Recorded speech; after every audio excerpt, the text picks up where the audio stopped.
नमस्कार दोस्तों, बहुत बहुत स्वागत है आप सभी का मेरे यूट्यूब चैनल पे। और आज के वीडियो में हम लोग एक टॉपिक फिर से इस पर बात करने वाले हैं, जो कि है मेटाबॉलिज्म। ठीक है, ये मेटाबॉलिज्म की वर्ड बहुत सुना सुना है आप लोग के लिए, क्योंकि आप लोग बहुत दिनों से पढ़ते आ रहे हो। ठीक है, थोड़ा सा हम लोग डिस्कस कर लेते हैं आज की क्लास में। तो इसमें ये होता क्या है मेनली, तो हम लोग कह सकते हैं it is the sum total of all type of chemical reactions.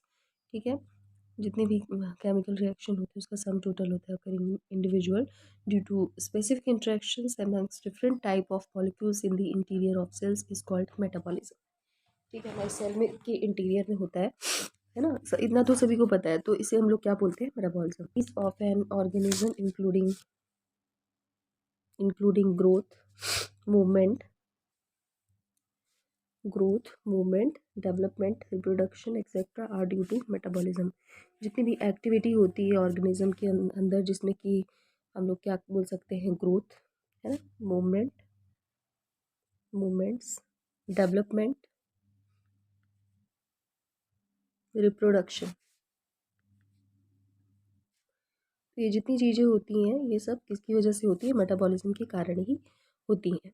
ठीक है, यहाँ तक हमें कोई डाउट नहीं है, क्योंकि इतनी चीज़ें हम लोग जानते हैं। ठीक है, तो अब हम लोगों ने ये भी पढ़ा हुआ है कि जो मेटाबॉलिज्म होता है वो कितने टाइप का होता है ना। तो मेटाबॉलिज्म को हमने कितने टाइप का पढ़ा है। एक सबसे पहले हम लोगों ने क्या पढ़ा है, सबसे पहले हम लोगों ने पढ़ा है एनाबॉलिज्म। दो टाइप पढ़े हैं मेनली, एनाबॉलिज्म और कैटाबॉलिज्म। ठीक है, तो ये जो एनाबॉलिज्म होता है क्या होता है, anabolism include all type of building up reactions to increase the mass of the organism like photosynthesis. ठीक है, एनाबॉलिज्म जो होता है इसमें ऑल बिल्डिंग अप रिएक्शंस होती हैं, किस लिए, to increase the mass of the organism like photosynthesis, है ना। फोटोसिंथेसिस का इसमें एग्जांपल भी देके समझाया गया है। दूसरी चीज़ हमने क्या पढ़ी थी, कैटाबॉलिज्म। कैटाबॉलिज्म क्या होता है, in catabolism break down reactions are involve such as respiration, digestion etcetera. ठीक है, इसमें ब्रेक डाउन की रिएक्शंस इन्वॉल्व होती हैं। तो ब्रेक डाउन की रिएक्शंस इंक्लूड होती हैं जिसमें कि हमने क्या पढ़ा था, रिस्पायरेशन पढ़ा था, है ना। रिस्पायरेशन पढ़ा था, डाइजेशन पढ़ा था। No living object show metabolism. Non living organism जो होता है वो कोई भी नॉन लिविंग ऑब्जेक्ट जो होता है वो मेटाबॉलिज्म शो नहीं करता है। ठीक है, तो इतनी चीज़ हो गई किसके बारे में, मेटाबॉलिज्म के बारे में। तो हमें थोड़ा सा ये ठीक से क्लियर हो गया।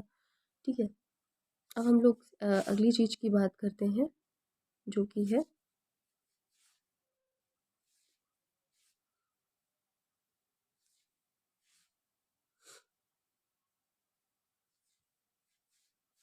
अगली चीज़ क्या है, सेलुलर ऑर्गेनाइजेशन। सेलुलर ऑर्गेनाइजेशन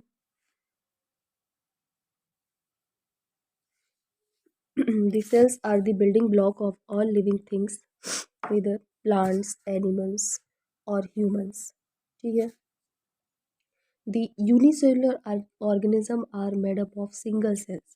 जो यूनिसेलुलर ऑर्गेनिजम्स होते हैं वो एक सिंगल सेल से मिलकर के बने होते हैं, जबकि जो मल्टी सेलुलर ऑर्गेनिज्म होते हैं वो मिलियन ऑफ सेल से मिलकर के बने होते हैं। ये तो हम लोग पढ़ चुके हैं, है ना, यूनिसेलुलर और मल्टी सेलुलर क्या होता है। ठीक है, द सेल्स कंटेन प्रोटोप्लाज्म। जो सेल होती है उसमें प्रोटोप्लाज्म होता है, और प्रोटोप्लाज्म किसकी तरह होता है, एक लिविंग मैटर की तरह होता है। Cell organelles include the cells which perform several activities at the cellular level and result into various life process. ठीक है, रिजल्ट क्या होता है इसमें, कि बहुत सारी जो लाइफ प्रोसेस होती है वो चलती हैं। ठीक, ये 4th नंबर का था। अब 5th नंबर का हमने क्या पढ़ा था, कॉन्शियसनेस, है ना। ये भी एक लिविंग कैरेक्टर ही होता है, कॉन्शियसनेस, है ना। कॉन्शियसनेस नाम से समझ में आ रहा है, तो कॉन्शियसनेस देखिए किसी लिविंग में होगी। It is the awareness of surrounding आसपास की सराउंडिंग की अवेयरनेस हो पाना and respond to the external stimuli, जो एक्सटर्नल स्टिमुलाई होती है ना, बाहर जो भी चीज़ें हो रही हो उसके लिए जो रिस्पॉन्स होते हैं, है ना, उसे हम लोग क्या बोलते हैं, कॉन्शियसनेस बोलते हैं। एक्सटर्नल स्टिमुलाई में भी फिजिकल, केमिकल और बायोलॉजिकल है, तो उनकी एक्सटर्नल स्टिमुलाई भी फिजिकल, केमिकल और बायोलॉजिकल हो सकते हैं। ठीक।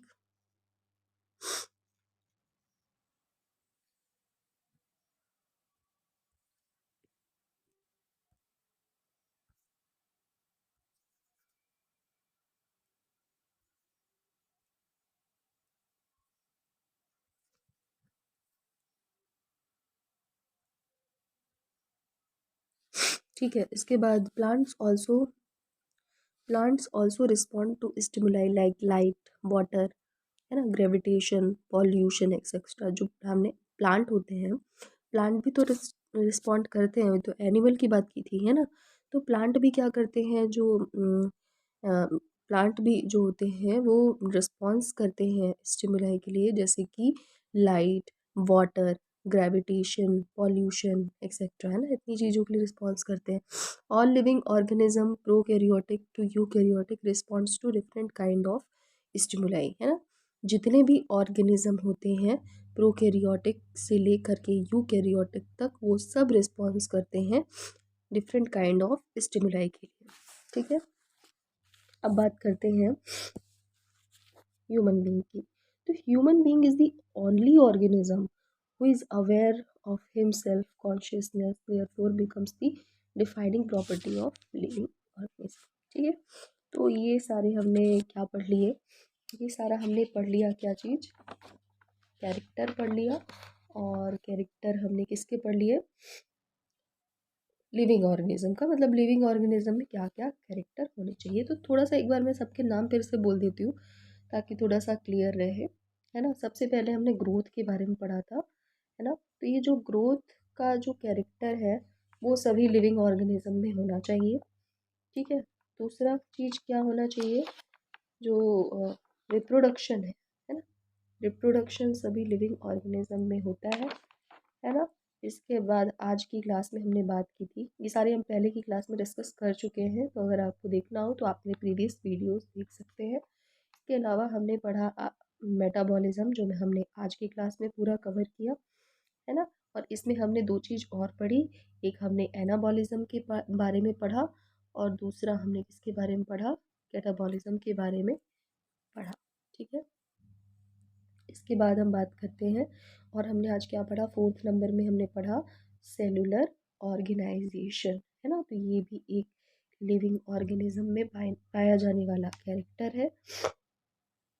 ठीक है, और फिफ्थ नंबर में हमने क्या पढ़ा था, कॉन्शियसनेस, है ना, तो ये जो कॉन्शियसनेस का कैरेक्टर होता है, तो ये भी किस में पाया जाता है, लिविंग ऑर्गेनिज्म में।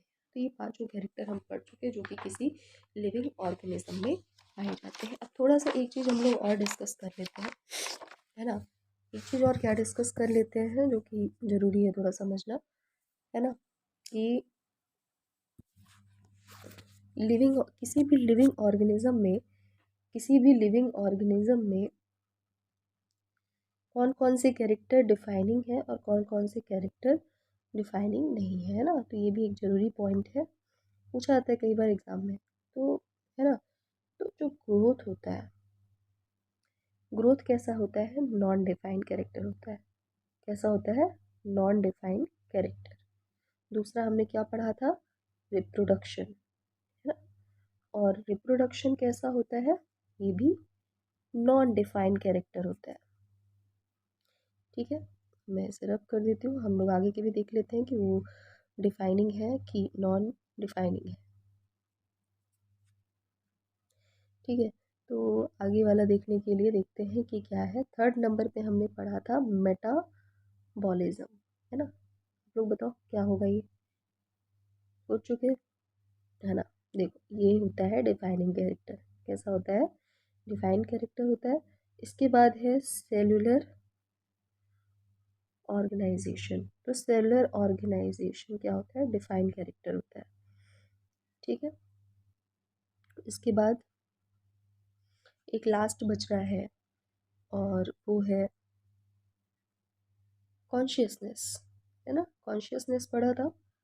तो जो कॉन्शियसनेस का कैरेक्टर होता है ये कैसा होता है, डिफाइन कैरेक्टर होता है। ठीक, ठीक है। तो ये हम देख चुके, सारे जितने भी लिविंग कैरेक्टर होते हैं वो सारे आज की क्लास में देख चुके हैं।